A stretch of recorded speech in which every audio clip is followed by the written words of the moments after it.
Hello viewers, कसे आहात सर्वजण. तुम्ही माझ्या चॅनलवर जर नवीन असाल किंवा फर्स्ट टाईम व्हिजिट करत असाल तर पहिला जाऊन माझ्या चॅनलला सबस्क्राईब करा, लाईक करा आणि शेअर करा. आय नो आज आपण बनवणार आहोत सोयाचे कटलेट्स. हे इमेजेस बघून तुम्हाला तर वाटतच असेल खावं, म्हणून तर मी आज घेऊन आलेली आहे तुमच्यासाठी ही खास रेसिपी सोयाबीनचे कटलेट्स. चला तर मग पाहूया हे बनवायचे कसे. सोयाबीनचे कटलेट बनवण्यासाठी सोयाबीन आपल्याला भिजवून घ्यायचे आहेत. साधारण अर्धा तासापूर्वी मी हे सोयाबीन्स भिजत ठेवले होते. सोयाबीन पाणी खूप सक करतात, त्यामुळे त्यातलं पाणी आपल्याला ड्रेन करून मिक्सीच्या जारमध्ये घ्यायचं आहे.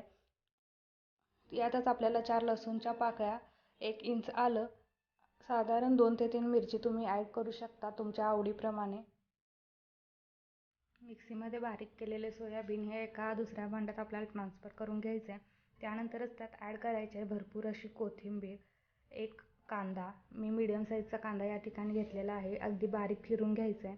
त्यात ॲड करायचं आहे पाव चमचा हळद, पाव चमचा गोडा मसाला, पाव चमचा गरम मसाला आणि चवीनुसार मीठ.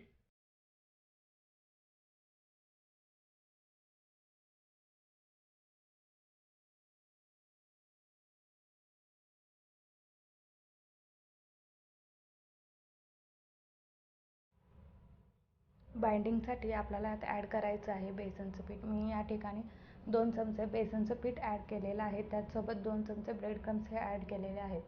ब्रेड क्रम्स हे टोटली ऑप्शनल आहेत. जर तुमच्याजवळ ब्रेड क्रम्स अवेलेबल नसतील तर तुम्ही फक्त बेसनचं पीठ किंवा यात तांदळाचं पीठही ॲड करू शकता.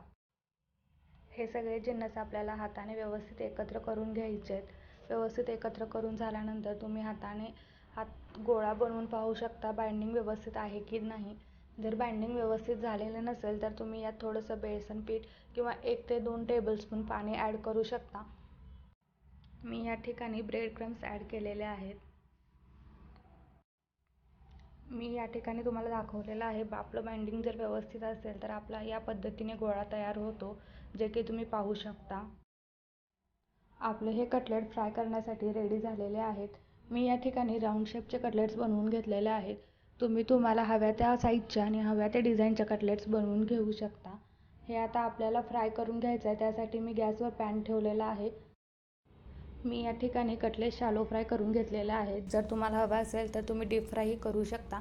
तुम्ही पाहू शकता कलर किती सुंदर आलेला आहे. असाच गोल्डन ब्राऊन कलर येऊपर्यंत आपल्याला व्यवस्थित दोन्ही बाजूने भाजून घ्यायचं आहे. आणि सोयाबीन कटलेटची ही डिश आपली बनवून रेडी झालेली आहे.